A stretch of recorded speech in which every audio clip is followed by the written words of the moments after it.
say, Punky, that the pipe bomb is your best moment. Except here's the problem, bud. Every MJF moment is the best MJF moment.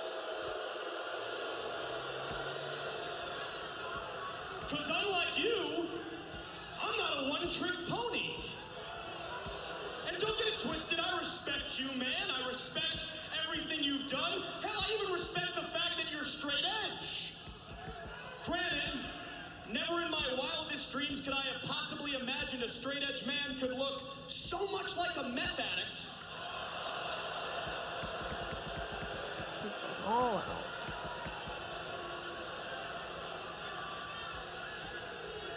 And it must be extremely difficult to be straight edge, considering if I had your face, I'd need to down 8 shots of whiskey just to look myself in the mirror. But you know what I can't respect, CM? Is how you've handled our little situation here. And you can pretend there isn't one, but there is. There is. You know, you would do all your quaint little interviews and they would ask you, who are some opponents you would like to go up against? And you would name every single wrestler underneath the sun, except for moi. Now you can pretend it's because you weren't interested, but in reality, it's because you didn't want none. And who could blame you, Punky? I mean, your whole entire career on the stick, you've been big fish, small pond, and standing across from me, you're just a freaking minnow. You didn't want to go toe-to-toe with me on the stick, punk? Well, too bad. Because I'm about to verbally finish you quicker than your UFC career. Punk is bored.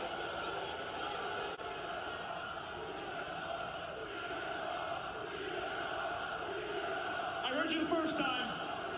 So check your watch, Papa Punk, because if you decide to retort, it won't say clobbering time. It'll say out of time. You can drop cute little pipe bombs all you want, because I'm MJF, and I drop nukes. This guy's funny. I'm so disappointed in you. But let's not start there. Let's show our guest a little bit of Chicago hospitality. I want to thank you first and foremost for last week. You introduced yourself to me. That's what a proper young man is supposed to do to their elders. And I had no idea your first name was Maxwell. This entire time I thought MJF stood for my jealous fan.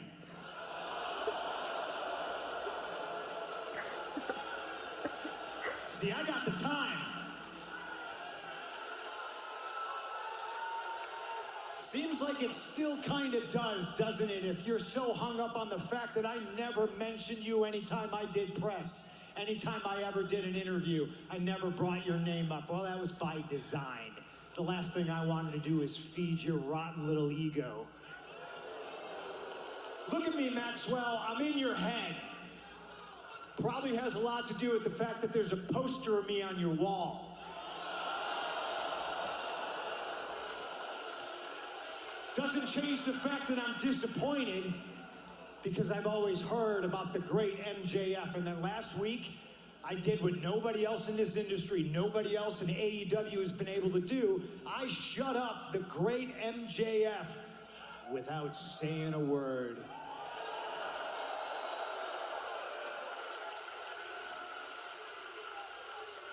And you had 7 days. You had a whole week to think of good singers, and you came out here with the lowest hanging fruit. He thinks he's somebody. He thinks what he does is revolutionary to the wrestling business, when in reality, he's just a less famous Miz. Wow.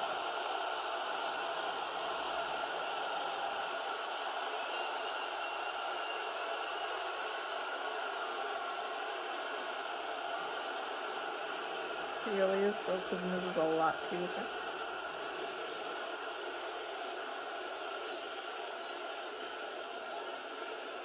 Sorry, Okay, not sorry. settle down, settle down, settle down.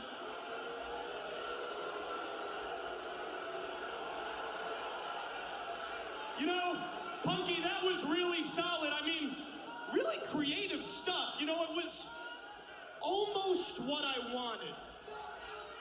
Come to think of it, that phrase, almost what I wanted, kind of perfectly encapsulates your whole entire run here thus far, don't you think?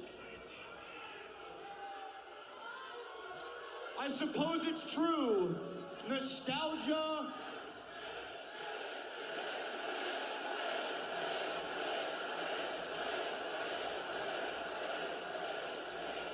Nostalgia is a drug that causes us to misconstrue our memories, and you, my friend, are no more than nostalgia.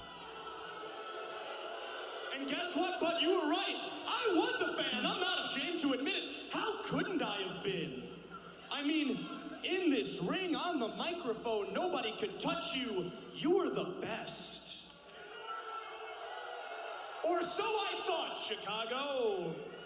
Because ever since your almighty return, you've struggled to beat the easiest of competition, and you've struggled to say, quite literally, anything of intrigue. Oh my God. Punk, your breath smells like shit. It's probably because you've been kissing so much ass recently. I mean, you have been robotically kissing ass all over the place. You know what? I'm going to do a little impression of you real quick. Chicago, do you mind if I give you a quick impression? That's sweet. It sure is great to be back here in insert name of town. I sure do love being a part of insert name of company. Gee whiz, I sure am looking forward to my matchup against insert name of opponent, Robotic Pucker Up Punk. You've gone soft, man. Your hair's going gray, and based on your eyes, if anybody needs to go to sleep, it's you, bud. You know what, ladies and gentlemen? Something just hit me. This is no longer CM Punk. This is PG Punk. What happened to the guy I grew up on, man? What happened to the renegade, the ass kicker, the outsider? Because you might as well be coming out here preaching hustle, loyalty, and respect. Oh.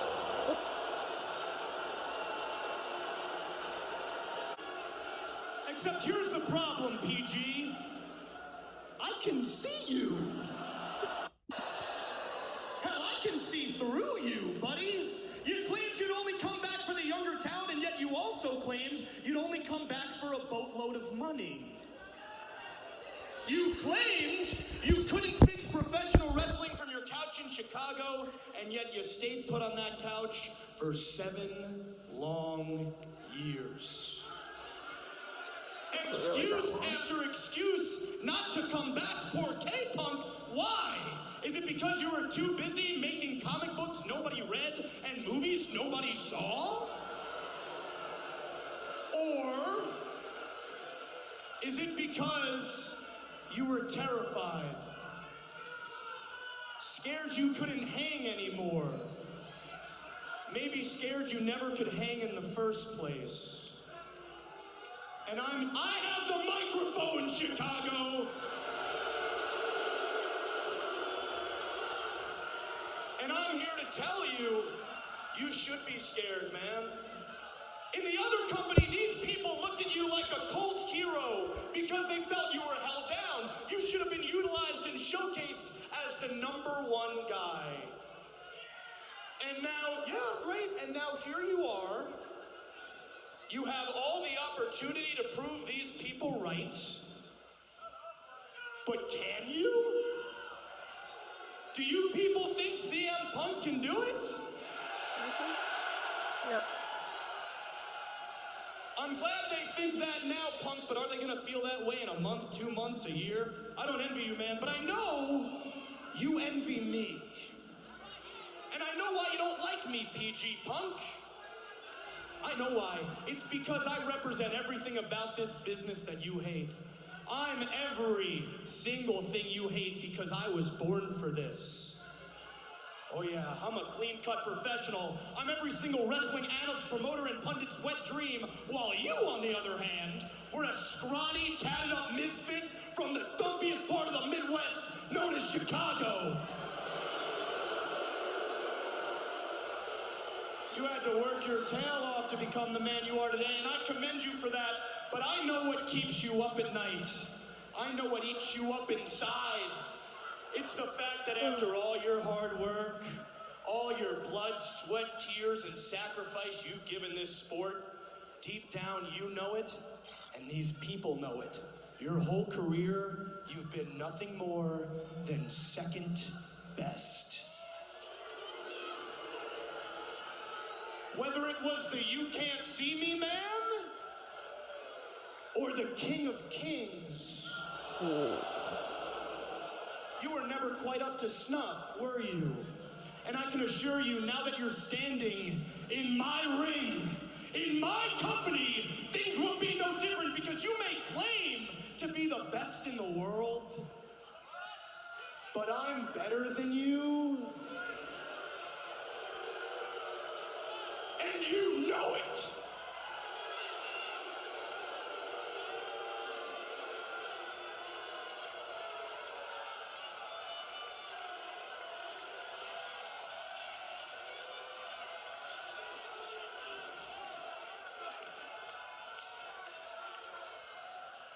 There's some truth in what you just said.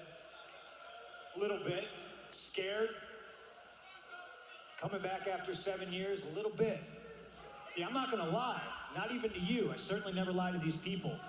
I didn't know if these people would remember me. I didn't know if these people would care. I didn't know if I still had it. But trust me, I'm not scared any longer. Certainly not scared of you. Because the timing might not match up. But I was selling out Madison Square Garden when you were marking out for Rosie O'Donnell.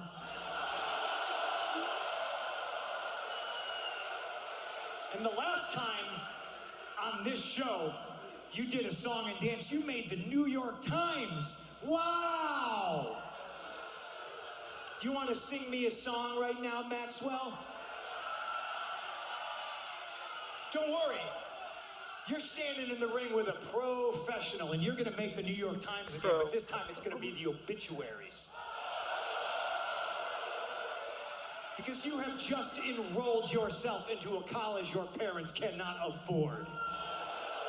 You talk too much. Yeah, just like me back in the day, except I always backed it up, and you can't back up shit without your backup. FTR. Sean Spears, Wardlow. That's how you get things done around here, and I never mention you in interviews because I never had to. I looked at AEW and I said, wow, that's the place I want to be. That's the place I want to test myself, and I went for the heart and soul of AEW, Darby Allin, and boy, that just chews you up, doesn't it? And I beat Darby Allin, and I didn't need a ring to do it. You're too busy talking about how you're the most powerful of the four pillars. You don't even realize you've been replaced by Britt Baker.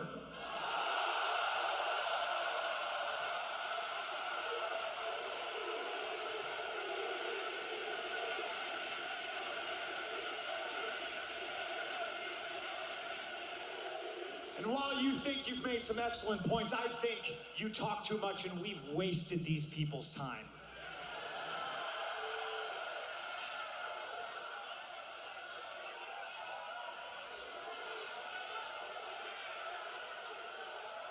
They call Chicago the second city, not because there's a city that's better than it, not because there's this city that was first, and you want to call me number two? I'll proudly wear number two with a bullet, because just like Chicago, they call us the second city because when it burned to the ground, we just built right back up on top of the smoldering embers. And who's the man around here? Who's number one? Is it you? No, I don't think so. The only way you're going to be number one is if we all wait around long enough for Tony to have a daughter that you marry.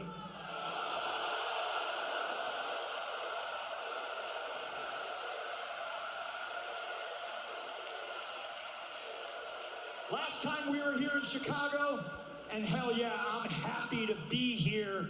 I gave everybody free ice cream bars. The only thing I can think that's a better welcome back gift than that is punching you in your little needle dick right here, right now.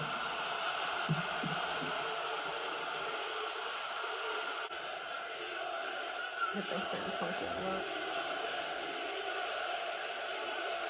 That's some serious pro wrestling TV. But he did say a lot of smart stuff. surprised that he would roll under.